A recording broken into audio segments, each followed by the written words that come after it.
প্রশ্নটা আরেকবার পড়ি। প্রশ্নটা হচ্ছে, ট্র্যাজেডি কাকে বলে? ট্র্যাজেডি নাটক হিসেবে রক্তাক্ত প্রান্তর কতটুকু সার্থক আলোচনা করো, অথবা রক্তাক্ত প্রান্তর আধুনিক ট্র্যাজেডি কিনা এটা নিয়ে আলোচনা করতে বলা হয়েছে। মানে রক্তাক্ত প্রান্তর আমাদের কতটুকু ট্র্যাজেডি। তাহলে তার আগে জানতে হবে ট্র্যাজেডি বিষয়টা কি, ট্র্যাজেডি আসলে কাকে বলে। দেখেন, ট্র্যাজেডি আমরা মানে আমাদের মধ্যে ট্র্যাজেডির সম্পর্কে যে ধারণাটা আগে ছিল সেটা হচ্ছে যে বিয়োগান্তক সাহিত্যকর্ম বা বিয়োগান্তক নাটক, কবিতা, উপন্যাস, কাব্য এই জাতীয় গ্রন্থগুলোকে আমরা ট্র্যাজেডি বলতাম। কিন্তু আসলে এখন এগুলাকে ট্র্যাজেডি বলা হয় না। কারণ কি, ট্র্যাজেডি আসলে দুই ধরনের ছিল। একটা ছিল গ্রিক ট্র্যাজেডি, আর একটা ছিল হচ্ছে শেক্সপিয়ারীয় ট্র্যাজেডি। গ্রিক ট্র্যাজেডিতে নায়ক বা নায়িকার মৃত্যু অবধারিত ছিল। নায়ক বা নায়িকার মৃত্যু না হলে সেটাকে ট্র্যাজেডি বলা যেত না। এবং উইলিয়াম শেক্সপিয়র তিনি এই ট্র্যাজেডি সংজ্ঞাটা সম্পূর্ণ বদলে দিলেন। তিনি বললেন, বেঁচে থেকেও যদি কেউ মৃত্যুর যন্ত্রণা ভোগ করে তবে তাকে ট্র্যাজেডি বলে। অথবা জীবন তেজপাতা হয়ে গেছে, তরকারিতে দিলেও গন্ধ আসে না, কারণ ইদানিং কালের তেজপাতায় কোনো গন্ধ থাকে না, তাহলে বুঝতে হবে সেইটা হচ্ছে ট্র্যাজেডি। তাহলে এই রক্তাক্ত প্রান্ত নাটকটি ট্র্যাজেডি হিসেবে কতটুকু সার্থক আমাদেরকে এই বিষয়ে আলোচনা করতে বলা হয়েছে। দেখেন, রক্তাক্ত প্রান্ত নাটকটি রচনা করেছিলেন হচ্ছে মনির চৌধুরী। তাহলে মনির চৌধুরীর রক্তাক্ত প্রান্ত একটি ট্র্যাজেডি নাটক। এক কথায় বলে দেবো, এটি একটি ট্র্যাজেডি নাটক, ভূমিকায় বলে দেবো আমরা এটা। কারণ এক অর্থে এটাকে আধুনিক ট্র্যাজেডিও বলা যায়। কারণ ট্র্যাজেডি নাটক হিসেবে এর সার্থকতা বিচার করার আগে ট্র্যাজেডি কি তা স্পষ্ট হওয়া প্রয়োজন। মানে ট্র্যাজেডিটা কি এটা আমাদেরকে তার আগে স্পষ্ট হতে হবে। তাহলে আমরা আগে জানবো ট্র্যাজেডি কি। দেখেন, ট্র্যাজেডি এক ধরনের বিয়োগান্তক নাটক। ট্র্যাজেডি নাটকের পরিণতিতে বিয়োগ বা বিচ্ছেদ বা বিষাদে ভারাক্রান্ত থাকবে। মানে আপনি ধরেন একটা সম্পর্কে লিপ্ত আছেন, সেই সম্পর্কের বিচ্ছেদ ঘটবে। অথবা ধরেন হচ্ছে সেটা হোক যে কারোর সঙ্গে হোক, হতে পারে আপনার বন্ধু বান্ধবের সঙ্গে আপনার বিচ্ছেদ হয়েছে। সব থেকে বেশি ট্র্যাজেডি বিচ্ছেদ আমরা বলতে পারি আহ যার সঙ্গে মিলনের সম্পর্ক, মানে হাজব্যান্ড ওয়াইফ অথবা বয়ফ্রেন্ড গার্লফ্রেন্ড, আধুনিক কালের বয়ফ্রেন্ড গার্লফ্রেন্ড, আর আগের দিনের হচ্ছে প্রেমিক প্রেমিকা। তো এদের মধ্যে বিচ্ছেদ ঘটাকেই কি বলা হয়? ট্র্যাজেডি বলা হয়। তো সেই ট্র্যাজেডিতে ভারাক্রান্ত হইতে হবে। ট্র্যাজেডির নায়ক প্রবল ক্ষমতা সম্পন্ন হয়। মানে নায়কের মধ্যে অনেক ক্ষমতা থাকবে, সে মারামারি করবে, ডুসুন ডুসুন দিবে। মানে হচ্ছে এই দিক থেকে নয়, আসলে মনের দিক থেকে প্রবল ক্ষমতা সম্পন্ন। এবং সে অত্যন্ত ধীর চিত্তের মানুষ হয়। তার ধ্যান ধারণা আধুনিক হয়। আহ বহুগুণী গুণান্বিত মানুষ হবে এবং সংগ্রামশীল হবে। সে তার জীবনে নানান রকম বাধা বিপত্তি আসতে পারে। সেই বাধা বিপত্তিগুলোকে সে ধৈর্যের সাথে সংগ্রাম করে এগুলাকে অতিক্রম করার চেষ্টা করে। মূলত এর নামই হচ্ছে ট্র্যাজেডি। তাহলে এরকম শক্তিমান মানুষের জীবন সংগ্রামের কাহিনীকেই মূলত আমরা ট্র্যাজেডি বলতে পারি।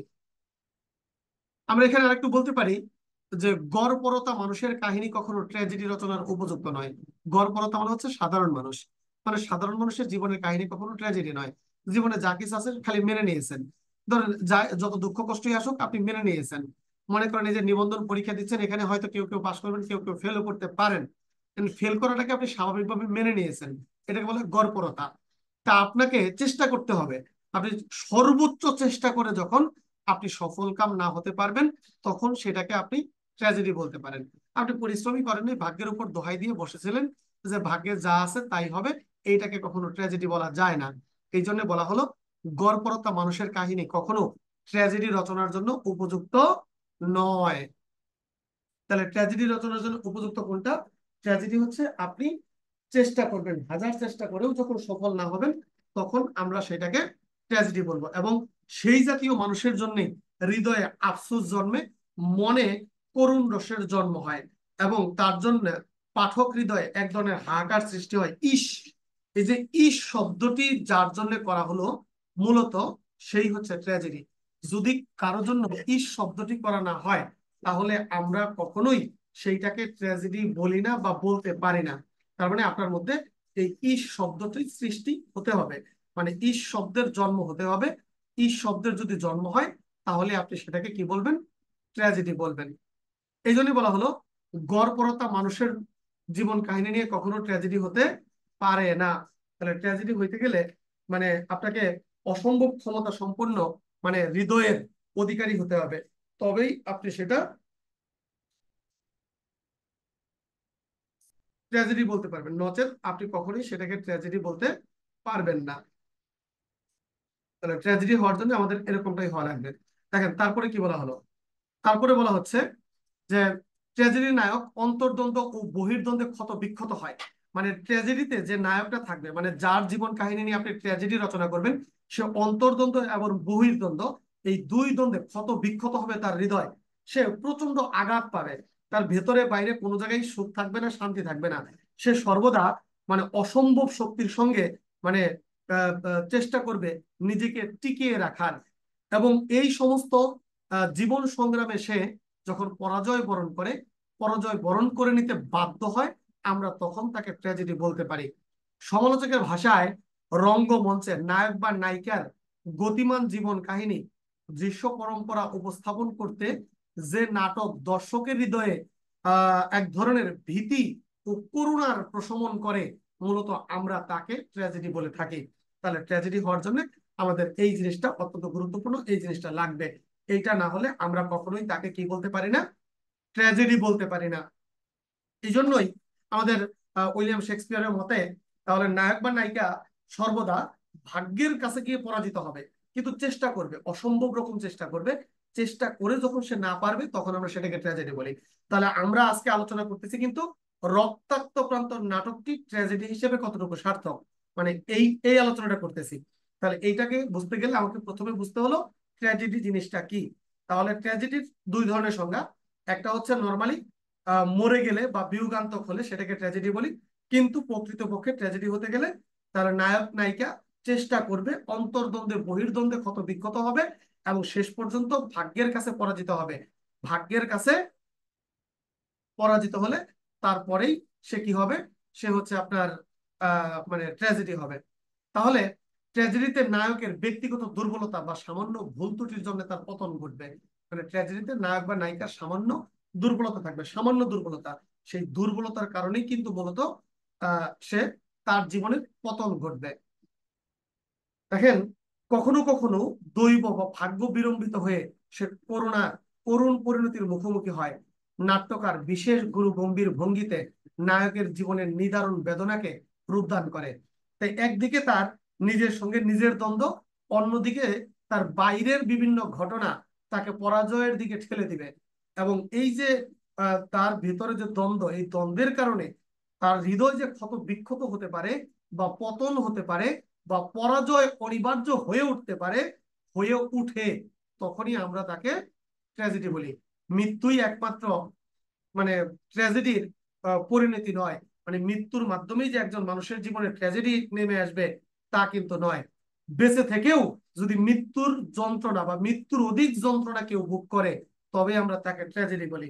এই জন্য কেউ কেউ ব্যঙ্গ করে বলে জীবনটা তেজপাতা হয়ে গেছে, তেজপাতা হয়ে গেছে, তরকারিতে দিলে গন্ধ আসে না, তখনই ট্র্যাজেডি হয়। তাহলে ট্র্যাজেডির নায়ক বা নায়িকার বেদনা দর্শক হৃদয়ে করুণ ও ভীতির সঞ্চার করে, এবং এই জাতীয় সঞ্চার হলেই আমরা সেটাকে ট্র্যাজেডি বলতে পারি। তাহলে এখন দেখব ট্র্যাজেডি হিসেবে আমাদের রক্তাক্ত প্রান্ত নাটকটি কতটুকু সার্থক। এটা স্কুল নিবন্ধনের জন্য খুব গুরুত্বপূর্ণ একটি প্রশ্ন, যে ট্র্যাজেডি নাটক হিসেবে রক্তাক্ত প্রান্ত কতটুকু সার্থক। তাহলে দেখেন, ট্র্যাজেডি নাটকের রূপ বৈশিষ্ট্যের আলোকে বলা যায় মুনীর চৌধুরীর রক্তাক্ত প্রান্তর নাটক একটি সার্থক ট্র্যাজেডি। এই নাটকের প্রধান চরিত্রগুলোর মধ্যে অভিজাত শ্রেণীর এক ধরনের চরিত্র ছিল। নায়ক বা নায়িকা বীর ও বীরাঙ্গনা, শক্তিমান মানব মনের কাহিনী এটি। নায়ক নায়িকা উভয়েই আত্মদ্বন্দ্বে ক্ষত বিক্ষত হয়েছিল। কেন? কারণ নায়ক হচ্ছে ইব্রাহিম কার্দি। দেখেন, ইব্রাহিম কার্দি একজন মুসলিম, একজন মুসলিম হয়েও তিনি মুসলিমদের পক্ষে নয়, তিনি অন্য ধর্মের পক্ষে হয়ে লড়েছিলেন। কেন? কারণ তিনি যখন চাকরি পাচ্ছিলেন না, বেকার, তখন তাকে চাকরি দিয়েছিলেন ওই মারাঠারা। তাই যখন মারাঠাদের সঙ্গে মুসলিমদের যুদ্ধ বাজে, তিনি মারাঠাদেরকে ত্যাগ করে আসেননি। একজন সেনাপতির যে লক্ষণ, সেনাপতির যে বৈশিষ্ট্য, সেটা হচ্ছে এক বিপদ দেখলেও তিনি কখনো দলচ্যুত হবেন না বা নিজের দলকে ছেড়ে যাবেন না। এবং ইব্রাহিম কার্দি সেটাই করেছিল। কিন্তু যুদ্ধে ইব্রাহিম কার্দি পরাজিত হয়েছিল। ইব্রাহিম কার্দি পরাজিত হলেও ইব্রাহিম কার্দির স্ত্রী ছিল ঠিক তার বিপক্ষে, মানে ইব্রাহিম কার্দির বিপক্ষে। ইব্রাহিম কার্দির বিপক্ষে কাজ করতে তার নিজের স্ত্রী। তখন তার স্ত্রী তাকে চেষ্টা করেছিলেন নিজের দলে ভিড়াইতে। ইব্রাহিম কার্দি সেই মারাঠাদের ত্যাগ করে আসেননি, বরঞ্চ ইব্রাহিম কার্দি বলেছিল যে ফিরে যাবে সে আমি হব না, সে হবে বেঈমান বিশ্বাসঘাতক ইব্রাহিম কার্দির লাশ। এই যে উক্তিটা করলেন বেঈমান বিশ্বাসঘাতক ইব্রাহিম কার্দির লাশ, দেখেন তাহলে এটা একজন সেনাপতির গুরুত্বপূর্ণ বাণী বলা চলে। তাহলে এই অন্তর্দ্বন্দ্বে ক্ষত বিক্ষত হয়েছিল নায়ক ইব্রাহিম কার্দি এবং নায়িকা জোহরা বেগম, মানে ইব্রাহিম কার্দির স্ত্রী মুন্নু বেগ যাকে বলা হতো, জোহরা বেগমকে। তাহলে রক্তাক্ত বন্ধন নাটকের পটভূমিতে দেখা যায় মারাঠা ও মুসলমানদের মধ্যে পানিপথের তৃতীয় যুদ্ধে সাংঘাতিক মানে সংগঠিত হয়েছিল, কিন্তু যুদ্ধের ঘটনার উপলক্ষ মাত্র, অনুপ্রেরণা নয়। নাট্যকার মূলত ইতিহাসের এই ঘটনার পক্ষে নায়ক বা নায়িকার দাম্পত্য প্রেমের সংকটকেই উপজীব্য করে তুলেছে। জহুরার পিতা মেহেদি বেগ, সে মারাঠাদের হাতে নিহত হয়েছিল। মারাঠাদের সঙ্গে আপোষ করা জহুরার পক্ষে সম্ভব ছিল না, কিন্তু তার স্বামী ইব্রাহিম কার্দি মারাঠাদের হয়ে যুদ্ধে অবতীর্ণ হয়, মানে সে ছিল সেনাপতি। তার পক্ষে দল ত্যাগ করা সম্ভব ছিল না, কেন বিপদের দিনে মারাঠারা তাকে চাকরি দিয়ে তার জীবন রক্ষা করেছিল। তাই মারাঠাদের বিপদে সে বিশ্বাসঘাতকতা করতে পারে না, কিন্তু জহুরা কার্দিকে বারবার ফেরানোর চেষ্টা করেছিলেন, কিন্তু পরিণাম যা হওয়ার তাই হয়েছে। ইব্রাহিম কার্দির মৃত্যু হয়েছে এবং জহুরার গগন বিদায়ী হাহাকার করুণ রসকে ঘনীভূত করে তোলে। তার মানে আমরা এই নাটকে বুঝতে পারি নায়ক নায়িকার মধ্যে ব্যাপক দ্বন্দ্ব এবং অন্তর্দ্বন্দ্ব ছিল। সেই অন্তর্দ্বন্দ্বে দুইজনেই ক্ষত বিক্ষত হয়েছে। প্রথম দিকেই কার্দি অনুভব করে যে এই মহাযুদ্ধের ভয়াবহ পরিণতির সঙ্গে তার ভাগ্য অবিচ্ছেদ্যভাবে আছে, কারণ মৃত্যু হলে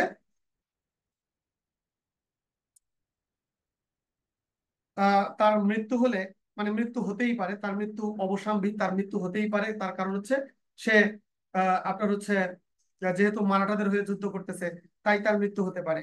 অপরদিকে প্রতিকূল প্রতিলিপি ও নির্যাতনের নির্মম নির্দেশে সে নিপীড়িত নয়, অনিবার্যভাবে মর্মান্তিক পরিণতির দিকে এগিয়ে গিয়ে ইব্রাহিম কার্দির মৃত্যু বরণ করে। তাহলে এই যে ইব্রাহিম কার্দি আহ একটি পক্ষের সেনাপতি হয়ে যুদ্ধ করতে গিয়ে তার মৃত্যুটা হলো, এবং সেটা তার নিজের ধর্মের বিপক্ষে গিয়ে অস্ত্র ধারণ করার কারণে। তাহলে তাদের মধ্যে যে আত্মক্ষয়ী দ্বন্দ্ব, সেই দ্বন্দ্বে তারা দুইজনেই পরাভূত। এই দুইজনেই পরাভূত হয়ে ইব্রাহিম কার্দিকে ছোট মৃত্যু অপেক্ষা বড় মৃত্যু আলিঙ্গন করে। কারণ ইব্রাহিম কার্দি প্রথমে ধরা পড়েছিল, মানে গ্রেপ্তার হয়েছিল, তখন জোহরা চেষ্টা করেছিল ইব্রাহিম কার্দিকে মানে নিজের দলের কাছে বলে সেখান থেকে মুক্ত করতে, সেখান থেকে মুক্ত করতে। যখন সেখান থেকে মুক্ত করতে চাইলেন, কিন্তু ইব্রাহিম কার্দি সেই মৃত্যুটাকে অপেক্ষা করে, সেই মৃত্যুটাকে অপেক্ষা করে বললেন যে বড় মৃত্যু ছোট মৃত্যু অপেক্ষা তিনি বড় মুক্তিটাকেই বেছে নিয়েছিলেন। তাহলে এই যে ইব্রাহিম কার্দির মৃত্যু, এই ইব্রাহিম কার্দির মৃত্যুকে আমরা বলতে পারি এইটা সব দিক থেকেই ট্র্যাজেডির দিকে ধাবিত হয়েছে, এবং সব দিক থেকে বিবেচনা করলে ইব্রাহিম মুনির চৌধুরীর রক্তাক্ত প্রান্তর একটি সার্থক আধুনিক ট্র্যাজেডি। তার মানে এটা ট্র্যাজেডি নাটক হিসেবে শিল্প এবং সফল হয়েছিল। তাহলে এই হচ্ছে আমাদের আজকের ট্র্যাজেডি নাটকের আলোচনা।